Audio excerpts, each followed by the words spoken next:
Hello à tous, j'espère que vous allez bien, bienvenue sur ma chaîne YouTube et bienvenue dans cette nouvelle vidéo. Vidéo que j'avais très envie de faire il y a pas longtemps. J'ai Fabien Olicard qui m'a écrit et qui m'a demandé d'intervenir sur une de ses prochaines vidéos sur le thème de la mémoire. Elle sortira très bientôt sur sa chaîne, mais du coup c'est vrai que ça a décanté beaucoup de choses en moi dont j'ai besoin de parler, parce que c'est vrai que c'est pas quelque chose que j'ai spécialement abordé sur ma chaîne YouTube ni sur mon compte Instagram. Je crois que j'en ai jamais parlé, mais je subis depuis mon accident de nombreux flashbacks de celui-ci, et c'est bizarre parce que c'est pas de l'accident en lui-même, c'est des souvenirs en fait que je pensais avoir oubliés et dont mon corps se souvient, et incontestablement je crois qu'il est obligé de me le rappeler et je peux rien faire contre ça. C'est un côté assez perturbant et c'est pour ça que je voulais vraiment vous en parler. Je vais vous citer plusieurs exemples de ce qui m'est arrivé. À savoir déjà qu'en fait moi niveau mémoire, j'ai une très bonne mémoire qui va être auditive et visuelle. Ça veut dire que par exemple j'ai un énorme catalogue de chansons en fait dans ma tête, des chansons que je connais par cœur. Je dois en avoir peut-être 200 ou 300, j'en sais rien, que ce soit en anglais, en français, peu importe. J'ai une faculté à retenir des paroles assez dingue. En termes de mémoire visuelle, c'est assez ouf aussi parce que je me rends compte en fait des fois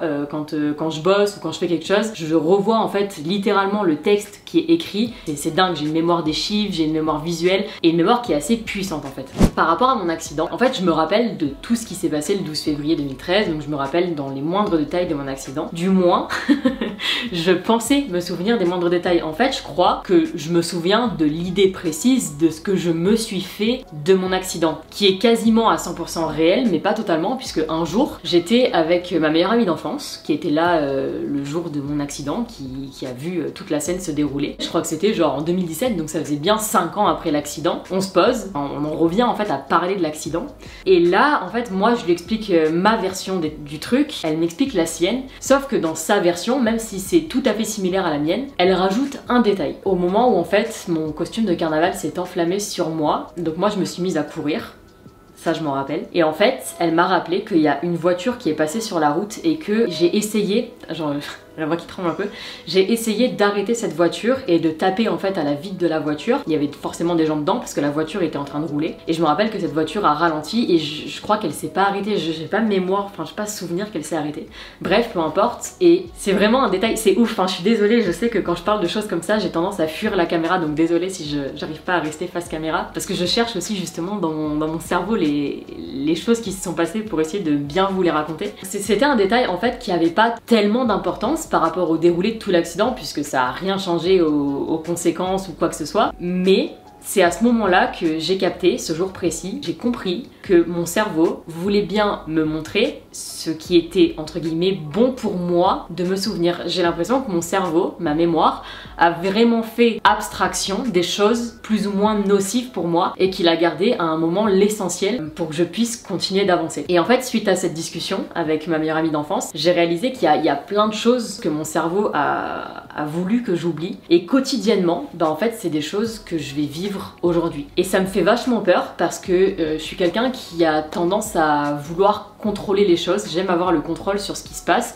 et en même temps ça me dérange pas de lâcher prise, mais il y a une différence entre le lâcher prise et genre tu contrôles plus rien en fait, tu contrôles plus rien du tout. Ça veut dire que je vais être des fois à des moments de ma vie où en fait je vais avoir un espèce de flashback comme ça qui va me revenir, et ce qui est horrible c'est que c'est pas comme si je revivais l'accident, c'est pas comme si je me revoyais prendre feu par exemple, parce que ça j'ai une image précise de ce qui s'est passé. Quand je parle de flashback, et ce qui est vraiment terrible pour moi, c'est que les flashbacks que j'ai, c'est des choses dont à la base, là maintenant à l'instant T, je ne me souviens pas. Ça veut dire que demain je vais peut-être avoir un flashback, après cette vidéo par exemple, de choses dont je me souviens pas là à l'instant où je vous parle, et c'est hyper bizarre parce que j'essaie de reconnecter avec tout ça pour aussi comprendre pourquoi j'en suis là, pourquoi j'avance de cette manière. J'essaie de résoudre mes défauts, si on peut dire ça, par rapport à ce qui m'est arrivé, les craintes que je peux avoir aujourd'hui, et c'est tellement bizarre parce qu'en fait j'ai l'impression de jamais pouvoir me connaître à 100% vu que mon cerveau a oublié plein de choses. Je vais vous donner un autre exemple de ce qui se passe. Un jour, on faisait le ménage à la maison avec Flavian, et en fait on a un aspirateur sans fil.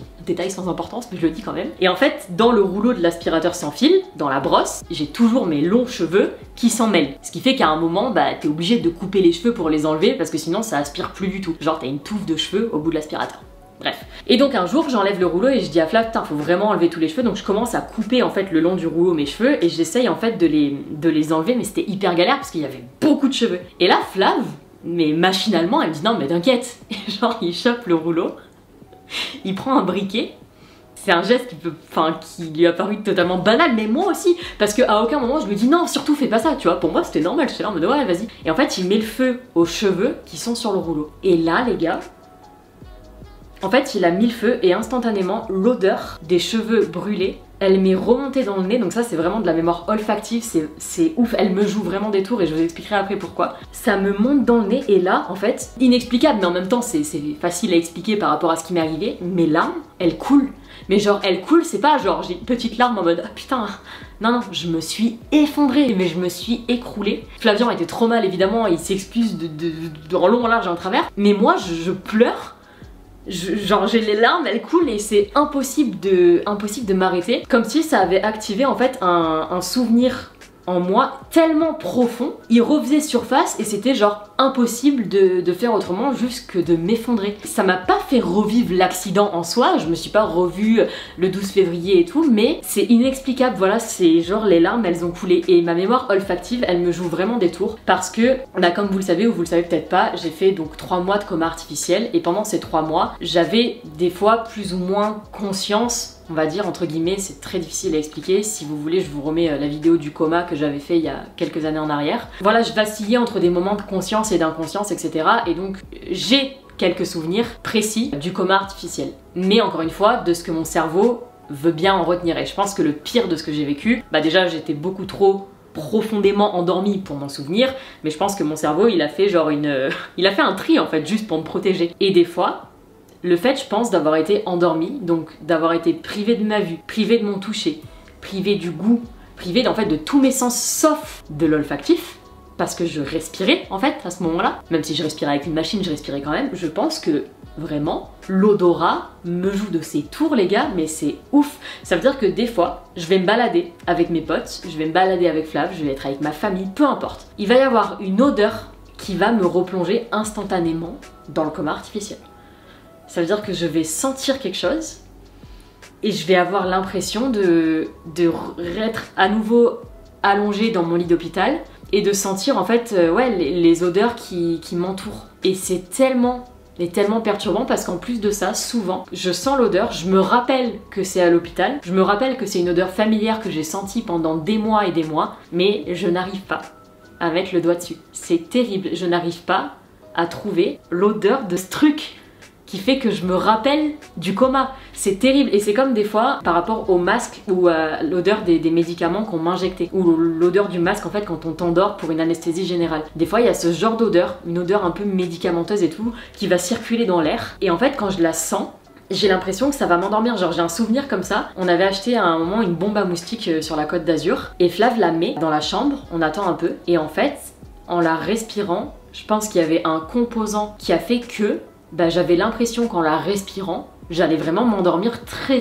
profondément. C'est des moments qui sont tellement perturbants parce que bah, le coma c'est le trou noir de ma vie, l'accident je pense que comme je disais, genre mon cerveau a décidé d'occulter certains moments et donc en fait dans un moment de ma vie là actuelle où j'essaie d'avancer avec tout ce qui m'est arrivé, 9 ans après, je me reprends vraiment des fois c'est fatal en fait, c'est vraiment fatal pour moi et j'arrive vraiment pas à dealer avec ça. Et suite à l'accident, on parlait de flashbacks, mais en fait tous ces flashbacks me développent en réalité des phobies. Ça veut dire qu'avant l'accident, en fait, par exemple j'étais pas du tout claustrophobe. L'hôpital a fait que je suis devenue claustrophobe. Enfin, je peux pas dire que je suis vraiment claustrophobe parce que par exemple je peux prendre un ascenseur sans me poser trop de questions, mais je sais que si l'ascenseur s'arrête et que je me retrouve bloquée dans un tout petit espace, je meurs en fait, je vais mourir. Je rigolais de ma phobie pour les araignées, je disais que vraiment c'était horrible, etc. Mais en fait je me rends compte que c'était rien par rapport à ce que je vis aujourd'hui. Le coma a vraiment développé en moi cette sensation de claustrophobie, le fait d'être enfermée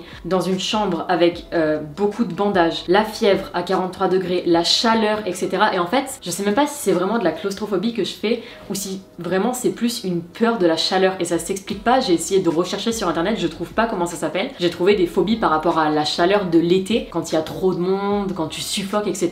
Mais c'est pas tant ça, parce que ça me dérange pas d'être en plein air avec du monde autour. C'est pas grave, ça me dérange pas. En fait, j'ai juste à lever le nez et je respire, c'est pas grave. C'est plus, par exemple, la nuit, l'été, sur la Côte d'Azur, j'en souffrais énormément. Quand il faisait trop chaud, je souffre de la canicule, mais à un level, vous pouvez même pas imaginer. Ça veut dire que je vais être dans mon lit, je vais avoir mon drap sur moi, et là, bah, je vais avoir une bouffée de chaleur, je vais avoir un flashback, par exemple, du coma, je vais avoir... j'arrive pas à mettre les mots dessus, je suis désolée. Par exemple, je vais être dans mon lit, et en fait, je vais avoir comme un frisson qui va me parcourir le corps, je vais avoir méga chaud. Mais comme ça arrive, en fait, c'est une bouffée de chaleur, voilà, c'est juste une bouffée de chaleur si vous voulez. Peut-être vous, quand vous avez une bouffée de chaleur, bah, vous enlevez votre drap et ça va mieux. Mais moi, en fait, quand je fais ces bouffées de chaleur, c'est à un niveau. En fait, je commence à respirer très fort. Cette bouffée de chaleur devient une crise d'angoisse et cette crise d'angoisse me renvoie directement dans le coma. J'ai l'impression qu'en fait, je suis enfermée dans plein de bandages, qu'il fait super chaud autour de moi, que c'est comme si j'avais les machines du coma autour de moi, enfin les machines de quand j'étais dans le coma, qui faisaient beaucoup de bruit, qui émettaient aussi beaucoup de chaleur. Et c'est comme si je me retrouvais enfermée là-dedans. Rien que d'en parler, en fait, ça me met trop mal, je vais pleurer.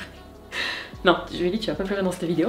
Mais du coup ça me renvoie à mes pires moments. Et Flav, il y a plein de fois où en fait je me suis réveillée et je suffoque et je me lève et genre j'arrive plus à respirer. Et le seul moyen que ça aille mieux à ce moment là, c'est que je sorte du lit à l'époque où on vivait sur la Côte d'Azur et que j'aille dans le salon pour respirer de l'air plus frais. Si à ce moment là j'ai pas de l'air frais, c'est très compliqué pour moi d'arriver à faire abstraction de ce qui se passe. Ou alors ça me demande vraiment une espèce de méditation, d'arriver à me calmer, de me dire ok tout va bien, mais en fait j'y arrive pas. J'arrive pas à passer cette sensation de chaleur et de claustrophobie et d'enfermement. C'est horrible en fait. J'ai la chance de quand même pas faire beaucoup de cauchemars par rapport à l'accident. Il va y avoir des fois où je vais faire des cauchemars de feu etc, mais je me suis jamais revue vivre mon accident et j'espère, je touche du bois, ne jamais avoir à le vivre parce que c'est peut-être encore pire d'ailleurs que tout ce que je suis en train de raconter, de revivre son trauma. Mais en fait j'ai l'impression de le revivre par ces flashbacks que je ne contrôle en aucun cas. Et en fait cette chaleur, elle me perturbe. En fait ça peut être par exemple, même quand j'ouvre le four,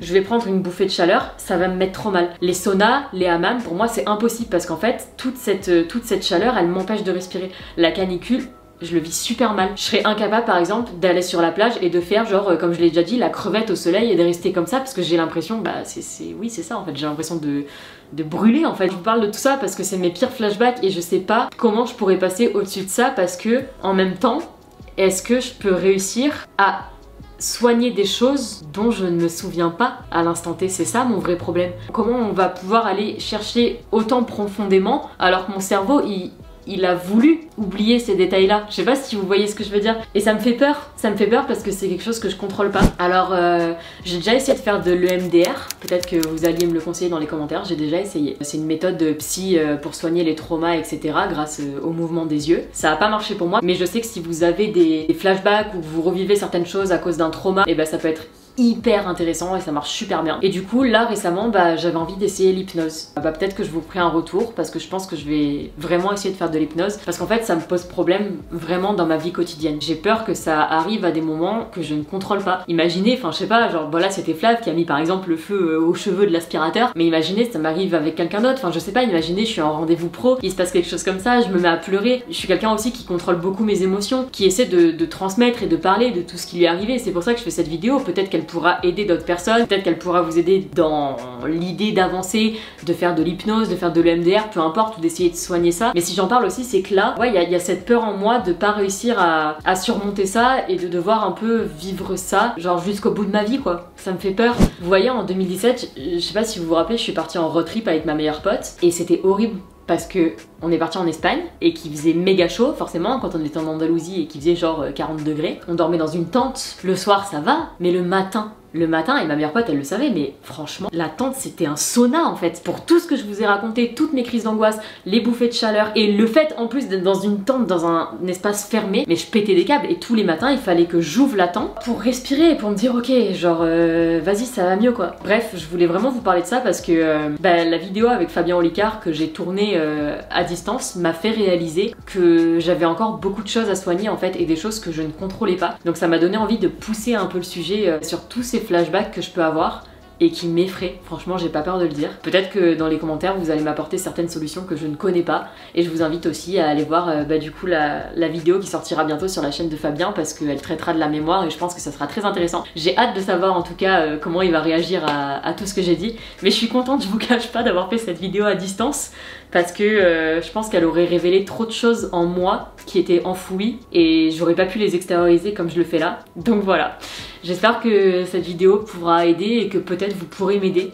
Je vous fais plein de bisous et je vous dis à la semaine prochaine pour une nouvelle vidéo. Ciao ciao.